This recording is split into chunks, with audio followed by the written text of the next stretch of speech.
Dennis F. Kinney, K. Kinney. And what is your birthday? 12th of May, 1931. 12.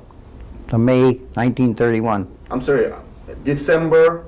No, May, Oh, May 12th. 1931.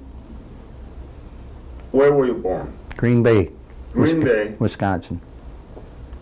right here, right? Yeah, right in the state, yeah. Tell me about your family and your sibling when you were growing up.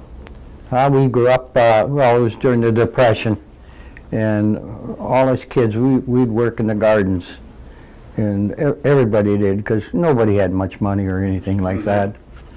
And at age 17, I joined the Army with the 101st Airborne. Hold on. Oh. So, you go too fast. So, you were in the high school, right? Yeah. What high school were you in? Central Catholic, Green Bay, Wisconsin. Central Catholic? Green Bay, Wisconsin. And why did you stop high school? Did you stop, right? Right. And I was a member of the ROTC, so I joined the Army like a lot of my other friends. And so you joined the Army at 17. So you got your parents' approval, right? Oh, yeah. Yeah. Yes, sir. During your high school, did you learn anything about Korea?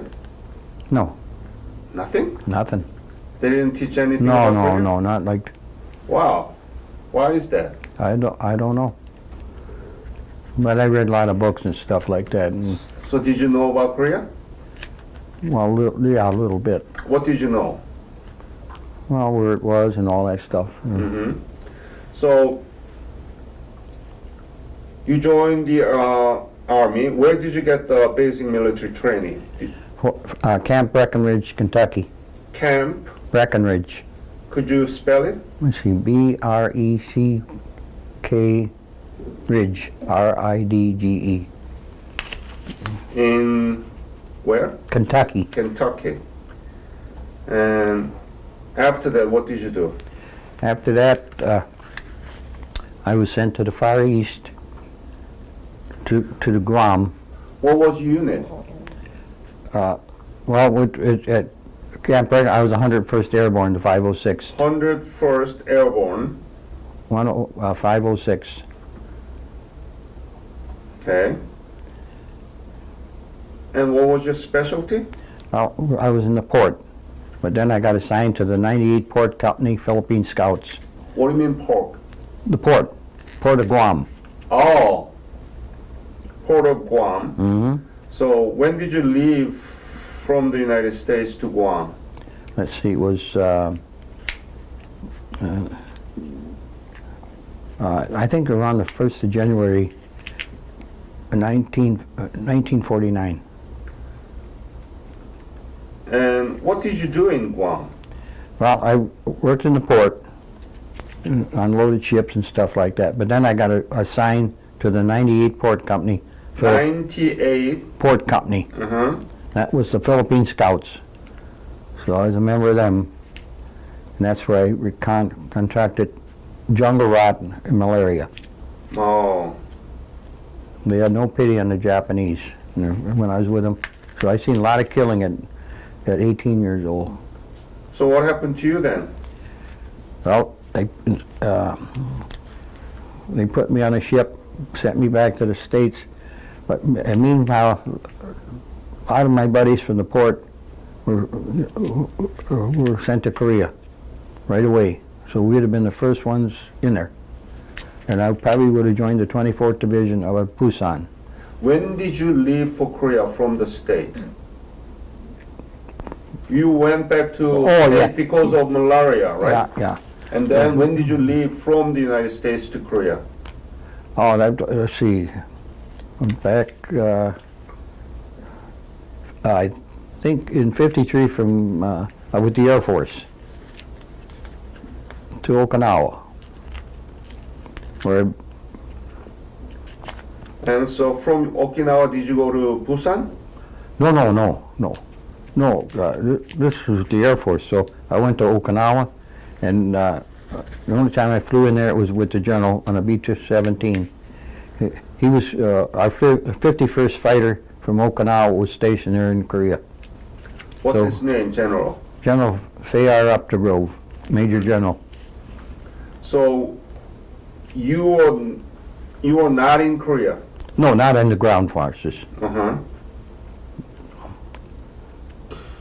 So what did you do? What was your mission, basically? Bombing. Bombing, Yeah, our B-29s would bomb. B-29. And what was your specific Well, I was the general's aide general's of the aid? 20th Air Force, and then it become the part of the 5th Air Force. But Well- we went in to inspect our unit was there from Okinawa, the 51st Fighter, B-51s.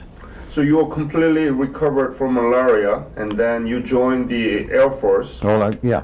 and I went, when I got out of Walter Reed Hospital, I was sent to Germany with a reserve outfit. So I was at the Army of Occupation there. so when did you, tell me about the typical day that you had a mission on Korea. Did you participate in bombing too? No. But we were part of the war. So did General fly to Korea? Yeah, we used to fly up to Nagoya.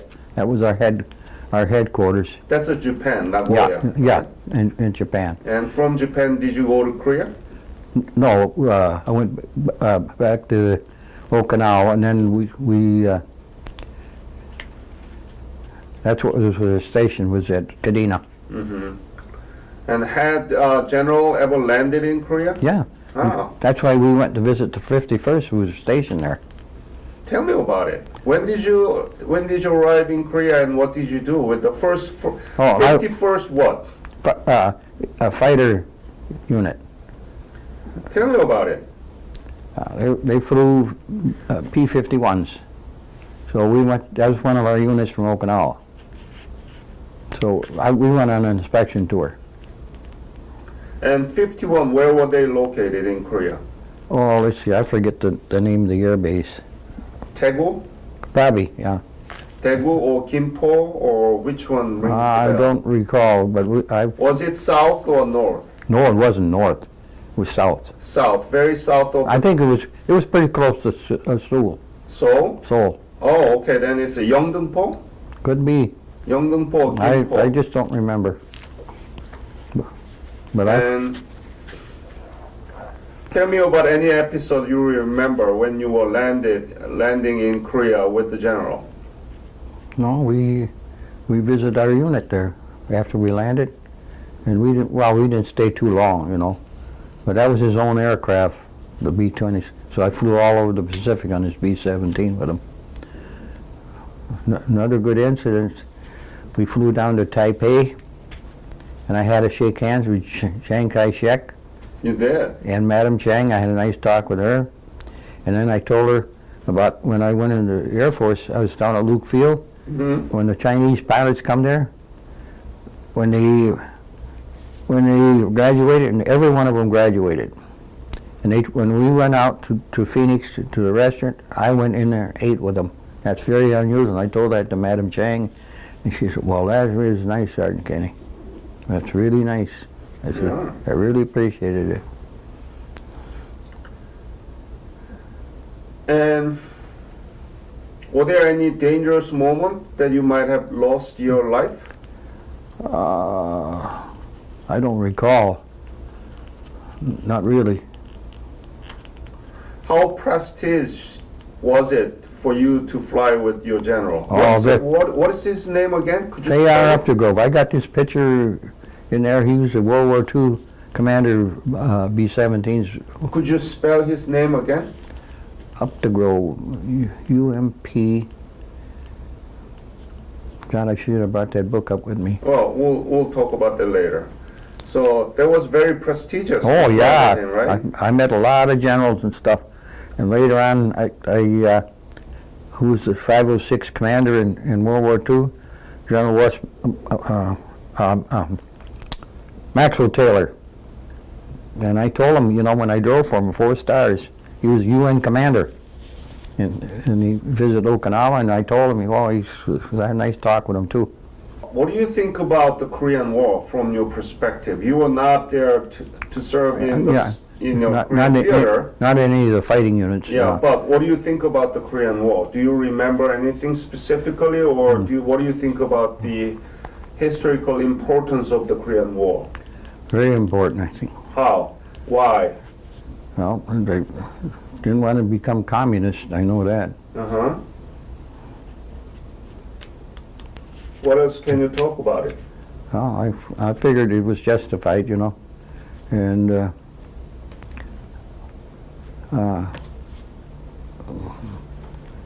when Truman sent MacArthur in there, he wanted to keep going. Remember that? Yeah. But later when MacArthur come back, I was in Walter Reed House. Guess who was his honor guard? Me. You were the honor guard for... When he said old soldiers never die, they just fade away in the Congress. And I was right there with him. You were in the U.S. Congress? How you become the honor guard for him? I was in Walter Reed Hospital and they wanted some honor guards and I was one of them. Huh. So when he come back, I got pictures of that too. So you got the picture with the General MacArthur. Yeah. Where do you have all those pictures? Well, most of them are back in Green Bay in the albums. So you don't have it with you now? No. Oh. But all my stuff is on record in Madison. I'm in the disc down there. All my history in the military. I've been all over the world. So who has the picture now? The pictures? Yeah, picture that you took with your general and your MacArthur. Oh, they're all down in Green Bay. I have so many pictures from all over the world. How many? Geez, a couple hundred. Would you share that picture with me? I mean, as I told you, in my brochure there are so many pictures that I collected from other Korean War veterans. Mm-hmm. And if you share that, we'll scan it and send it back to you. But otherwise, nobody will see that picture. Mm-hmm. Do you understand? If you keep all those important pictures with the General MacArthur and your own general, if you do not share that with me, and so that I can work on it, nobody will be able to see. I know it. Right? Yeah. Would you be... So many of those books are back in Green Bay. Albums and stuff. Who is there in Green Bay now?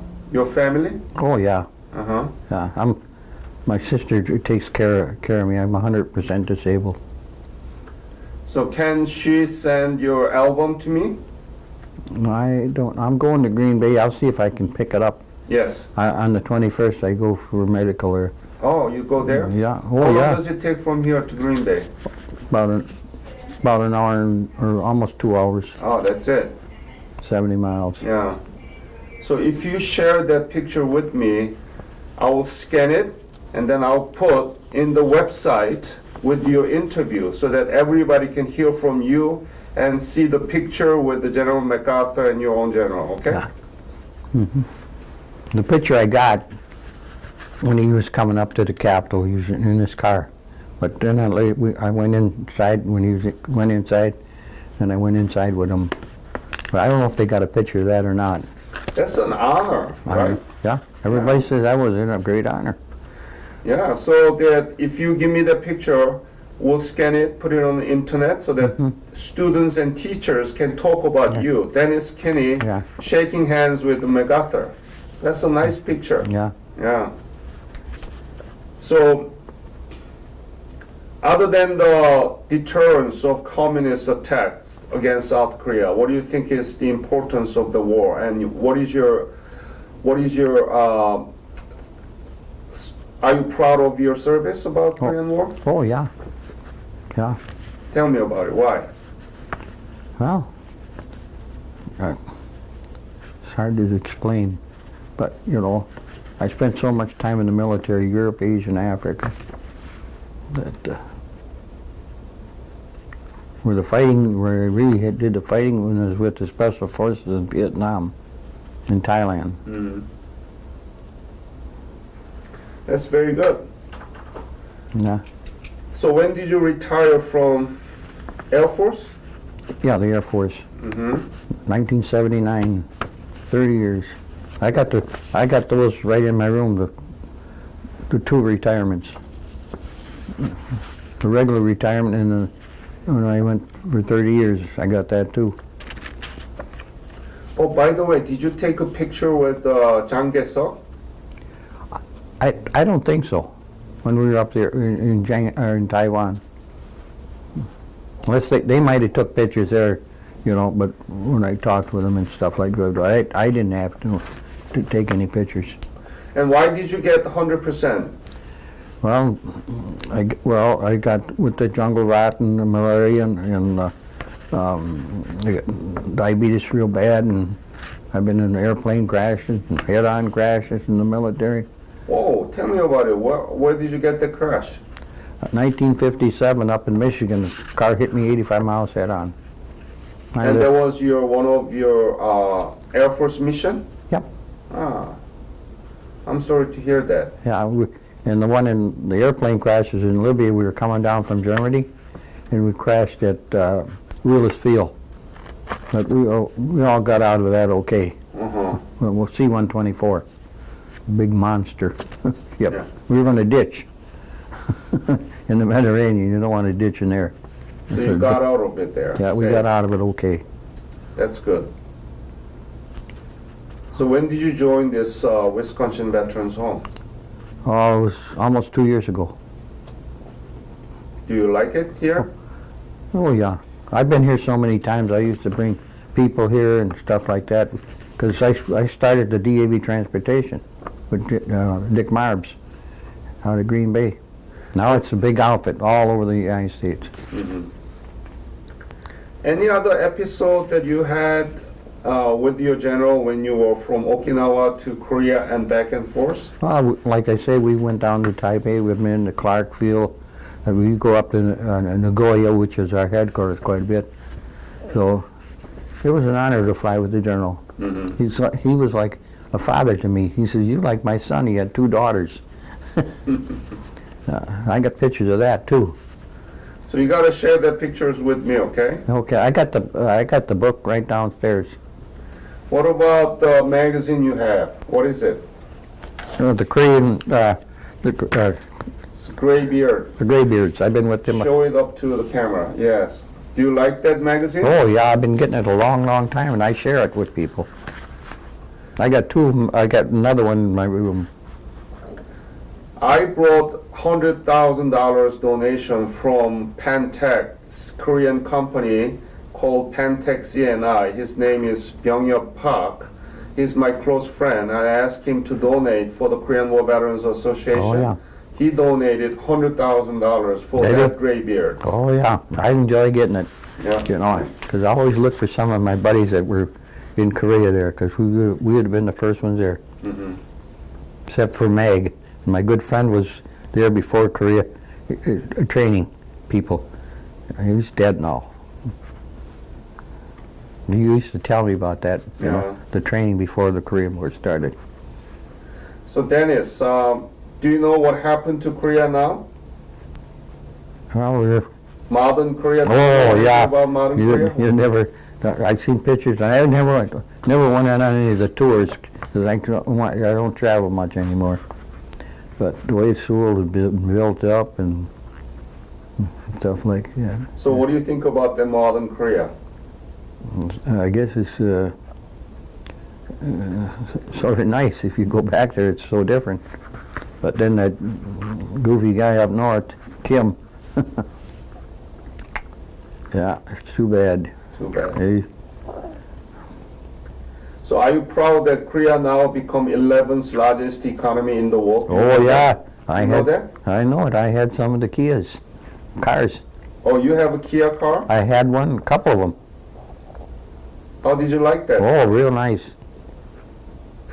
In fact, my sister's got one of them right now, my old SUV.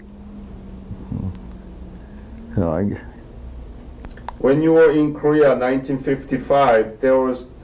no, I wasn't in 53. I was in Korea. 53, Yeah, but we didn't know how to build a car. yeah. No? Yeah. Yeah. But they were nice cars. I really liked them. So what would you say to our young students and teachers about your Korea experience? What do you say about the Korea to them? How it was so different from, you know, in the 50s, the way it is now. And another thing, when I would teach at schools, history, because I had a lot of experience in Vietnam too. Any other episode you want to share with me today? Yes, I'm proud of 1960, June of 1960, I was part of the Secret Service with President Eisenhower. You were in the Secret Service? Guess who I had to shake hands with? Who? When Ike left, Khrushchev and Zhukov, I had to shake hands with them because I was part of their convoy, Russian limousines, when he left to go back to Moscow. So I had it when we went to the Russia. I was with the embassy people from the United States Embassy, and so I was the last car in the convoy. It was the Russian limousines, because we were the host nation of the summit conference in Paris. What did you qualify you as a Secret Service? Well, I was picked because I know in Paris so good. I had been to Paris so many times, driving tour buses and stuff. So I knew Paris pretty good, and that's what they wanted. So four of us. You mean Paris French? Yep. France? I got the thing right on the wall with the letter from the President Eisenhower. He sent to our unit, and so I got it hanging on the wall there, thanking us. And I come over and shook our hands before he left. So do you have that picture too? Do you have it? Yeah, I got the pictures of the Secret Service cars and stuff. I'm standing right in front of them. In front of President Eisenhower? No, he had already left, and they were getting his car prepared to go back to the United States, the two Secret Service, which are in Detroit now in the museum. So you have a picture with the Khrushchev? No, they wouldn't have, unless they took some pictures in there. Yeah. But, so I had to shake hands with him and Zhukov and some of the KGB boys. So I had dealings with the KGB. You got too famous. You gotta share that pictures with me, okay? Promise me. Okay. All right? Mm-hmm. Yeah, I received a lot of pictures and we scanned it. I got it in my little book, Yeah, photo book. yeah. So let's. I got all this stuff downstairs. Great. All right. And if you have any other story that share with me, no? Let's see what else is. In 1960, after the summit conference from Spangdahlem, I flew into West Berlin. Mm-hmm. And I was in the East Zone. And I took a picture there, and next thing I knew, I got an AK-47 in my face. That was before the wall. So I was glad to get back into West Berlin, believe me. Really? Yeah, it was so drab over there, it was unreal. Now I guess it's starting to build up again. But West Berlin was pretty well rebuilt then. You've been all over. Oh, yeah. And then I had a chance with one of my tours down at Bertrich Gardens, where I got up in the eagle's nest, Hitler's eagle's nest, and I was down in this bunker, right underneath. Huh. And they got that closed up now. Yeah, there's three Quonset huts underground there. That's where they would, if there was an air raid or something like that, that's where they would go. But they closed it up. That was a real experience there. Not many people got down in his bunker. Exactly. Yeah. So it's my honor and great pleasure to meet you, and thank you for sharing your story with me, those famous stories. And I hope that really I going to get the pictures from you so that we can have it in the internet and make it available for students and teachers. Okay. Two of the famous men I drove for was at SAC headquarters at Offutt in Omaha. Guess who I drove for? Two of the most famous, James Stewart and Jimmy Doolittle. You mean the movie stars? Oh, then Jimmy Doolittle, you know, he was the one that led the bombing over Tokyo. Little Jim, the same size as me. He's a small guy. What do you mean, James Stewart? Was he a movie star? He was a, yeah. He was about in World War II. Why? Oh, okay, World War II. He was he took over this unit with B-17s, and he taught them how to fly in a tight formation. So when they were to get attacked by the Nazis, they couldn't get in because there was so much firepower. If you were alone, damaged or something like that, they usually got shot down. I remember the guys that got shot down, stragglers. But he went on to become a brigadier general, and he got lots of awards from the French government and the whole works. It's hard to believe that you met all those famous people. Oh, yeah. Lots of famous people. I worked with Bob Hope. What? In 1969. In what capacity? I was in charge of transportation, night transportation in Guam at Anderson Field. I had 45 drivers working for me because we had so many B-52s going on bombing runs day and night, airvacs coming in. So I had some of my people and myself work with Bob Hope. And Why Bob was there? USO tour. Okay. You had about 35,000 outside there. And then I met my third cousin, Ann Margaret. What do you mean? She's my third cousin from Sweden. You kidding me? No, I got pictures of that. Her dancing. And I talked with her, backstage, and stuff. And I talked to Dolores Hope.